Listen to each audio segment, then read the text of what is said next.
नमस्कार साथियों, आपके लिए लेकर आए हैं आज काव्य गुण से संबंधित प्रश्न। जिसमें पहला क्वेश्चन है, निम्न में से असुमेलित विकल्प कौन सा है।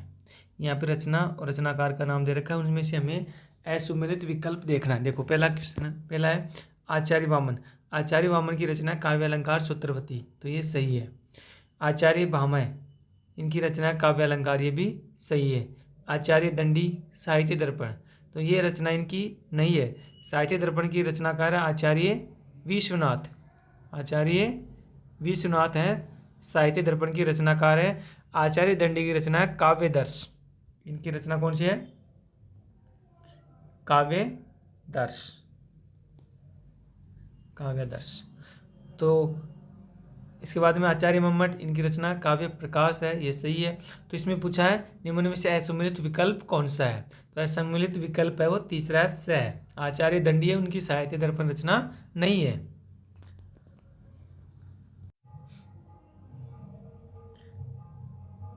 अगला क्वेश्चन है, आचार्य वामन ने काव्य गुण से संबंधित परिभाषा दी है। तो यहाँ पर 4 परिभाषा दी गई हैं। उनमें से चारों में से हमें आचार्य वामन के द्वारा जो काव्य गुण से संबंधित जो परिभाषा दी है वो देखनी है। देखो, काव्य शोभा क्राण धर्मालंकारान प्रचक्षते, ये परिभाषा है आचार्य दंडी की।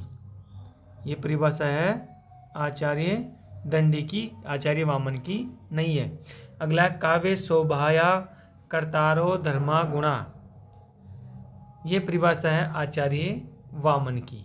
तो इस प्रश्न का जो सही आंसर होगा वह होगा। इसके बाद हम देखते हैं श्लेषय प्रसादय समता माधुर्यम सुकुमारता, ये परिभाषा है आचार्य भामह की। काव्य गुण से संबंधित परिभाषा है। अगली परिभाषा श्लेषय प्रसादय समता समधि माधुर्य मोज पद सुकुमार्यम, ये परिभाषा है आचार्य भरत मुनि की। ये परिभाषा किसकी है? भरत मुनि की परिभाषा है।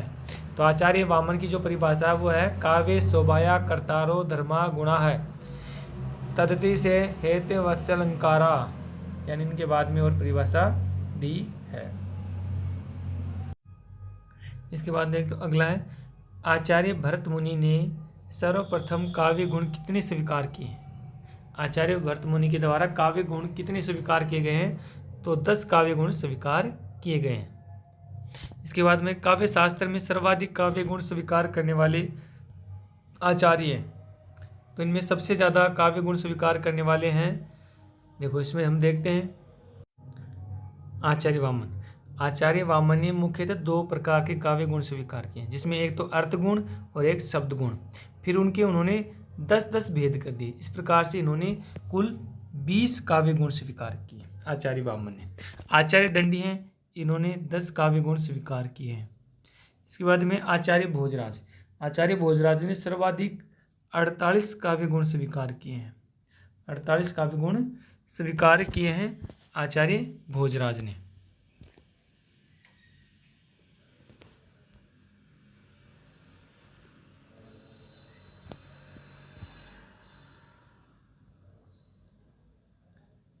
इन्होंने 20, इन्होंने 10,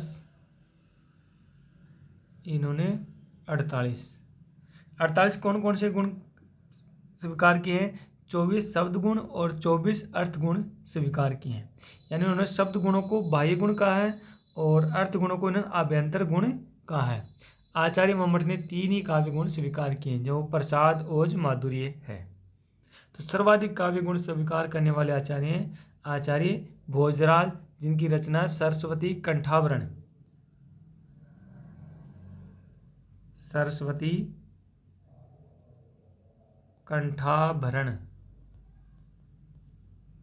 ये इनकी आचार्य भोजराज की रचना है। उसमें इन्होंने 48 कुल काव्य गुण स्वीकार किए हैं। इसके बाद में अगला क्वेश्चन है, निम्न में से किस आचार्य ने केवल 3 यानी प्रसाद ओज माधुर्य ही काव्य गुण स्वीकार किए हैं? आचार्य मम्मट ने 3 ही काव्य गुण स्वीकार किए हैं। इनके बाद में आचार्य विश्वनाथ ने भी अपनी रचना साहित्य दर्पण में 3 काव्य गुण स्वीकार किए हैं। आचार्य पंडित जगन्नाथ हैं, इन्होंने भी अपनी रस गंगाधर रचना में 3 काव्य गुण स्वीकार किए हैं। आचार्य भामन हैं, 10 काव्य गुण स्वीकार किए हैं। तो इनमें 3 काव्य गुण स्वीकार करने वाले कौन हैं? आचार्य मम्मट, आचार्य विश्वनाथ, पंडित जगन्नाथ। तो 1 2 3, तो इसमें देखते हैं नहीं है, इसमें केवल 2 है, इसमें 2 3 4 है, इसमें 1 2 3 है। तो द विकल्प इसका सही आंसर होगा। इसके बाद में प्रसाद गुण से संबंधित विशेषता नहीं है। प्रसाद गुण से संबंधित विशेषता नहीं है। इसमें देखो, इसमें आए हुए शब्द सुनते ही अर्थ के द्योतक नहीं होते हैं। ये दुल्हे वस्त्र के समान है, सूखी लकड़ी के समान है, स्वस्थता व स्पष्टता इनमें होती है। तो इसमें क्या है? विशेषता नहीं है। तो इसका सही आंसर ये होगा, क्योंकि इनमें जो आए हुए शब्द हैं वो तुरंत सुनते ही अर्थ के द्योतक होते हैं, मतलब उनका हमें आसानी से अर्थ ज्ञात हो जाता है, तो वो प्रसाद गुण होता है। ठीक है, हमें सुनते ही उसका अर्थ ज्ञात हो जाता है, मतलब इतने सरल शब्दों का प्रयोग कर दिया जाता है उसमें। दुल्हे वस्त्र के समान होते हैं, मतलब स्वस्थ होते हैं, सूखी लकड़ी के समान होते हैं, स्वस्थता और स्पष्टता होती है इसकी विशेषता। अगला, निम्न में से किस रस में ओज गुण नहीं माना जा सकता है? यानी ओज गुण किस रस में नहीं माना जा सकता? वीरस, इसमें ओज गुण होता है। रौद्र रस, इसमें भी वीरस होता है। भयानक रस, इसमें भी वीरस होता है। विभत्स रस, इसमें भी वीरस होता है। यानी चारों रसों में ओज गुण होता है। आप एक बार देखें, वीरस में भी ओज गुण, इसमें भी ओज गुण, इसमें भी ओज गुण, इसमें भी ओज गुण, चारों रसों में ओज गुण होता है। लेकिन जो प्रश्न का विकल्प है उसके अनुसार हमें देखना होगा, हम इनमें से जो ओज गुण नहीं मान सकते हैं वो है भयानक रस। यदि यहाँ पर विभत्स रस की जगह कोई दूसरा रस होता करुण, तो हम इसमें इस विकल्प को सही मानते। लेकिन हम प्रश्न के विकल्प के आधार पर भयानक रस को हम ओज गुण से अलग रख सकते हैं। यह प्रश्न के विकल्प पर निर्भर करता है। ठीक है साथियों, अगला है, आचार्य भिखारीदास ने किस काव्य गुण का लक्षण इस प्रकार प्रकट किया है? मन रोचक अक्षर परे, सोवे शिथिल शरीर, गुण जल सुक्ति ज्यों, प्रगट अर्थ गंभीर। तो मतलब जो जल सुक्ति के समान हो और उस अर्थ को गंभीर अर्थ प्रकट करता हो, मतलब उसमें इतने सरल शब्दों का प्रयोग किया जाता हो, तो उसमें कौन सा गुण होगा? प्रसाद गुण ही होगा। इस जो काव्य लक्षण है इस आधार पर इन्होंने प्रसाद गुण को अभिव्यंजित किया है। अगला, देशभक्त वीरों, मरने से नेक नहीं डरना होगा, प्राणों का बलिदान देश की वेदी पर करना होगा।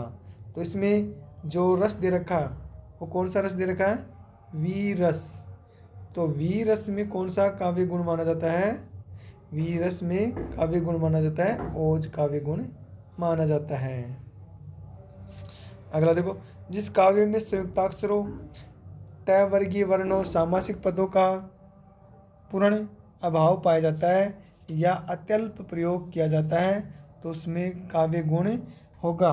तो उसमें कौन सा काव्य गुण होगा? उसमें काव्य गुण माना जाएगा माधुर्य गुण माना जाएगा। उसमें माधुर्य गुण माना जाएगा।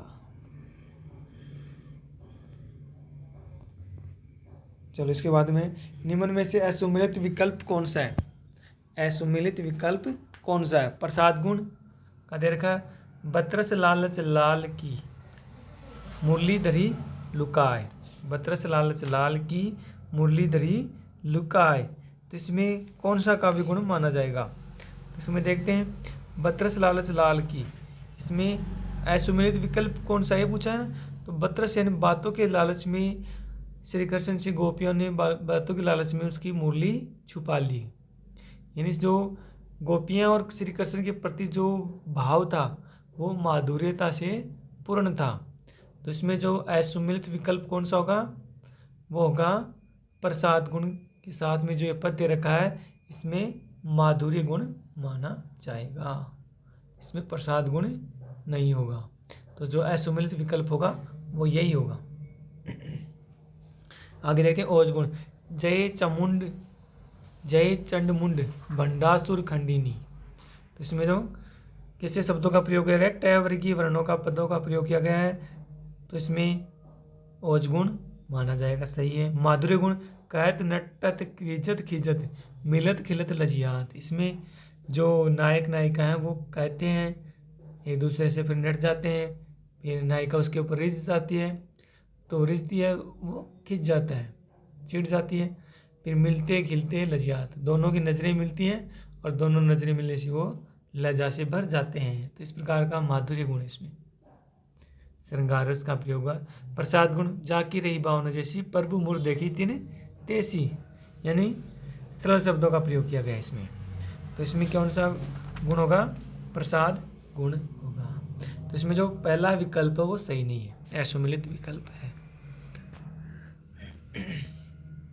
अनुस्वार ओ वर्ग युक्त सबे वर्ण अटवर्ग अक्षर जामे मृदु प्रे सो निसर्ग, उपयुक्त लक्षण में कौन सा काव्य गुण होगा? यानी मृदु यानी मृदुल या कोमल शब्दों का प्रयोग किया जाता है, तो उसमें कौन सा गुण होगा? माधुर्य गुण होगा। अगला गौड़ी रीति से संबंधित काव्य गुण कौन सा है? ओज गुण। ओज गुण है वो गौड़ी रीति से संबंधित काव्य गुण माना जाता है। इसके बाद में है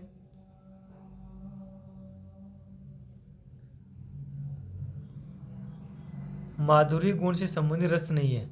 माधुर्य गुण से संबंधित रस नहीं है। तो माधुर्य गुण में जो रस होते हैं वो कौन से हैं? श्रृंगार, हास्य, करुण और शांत रस।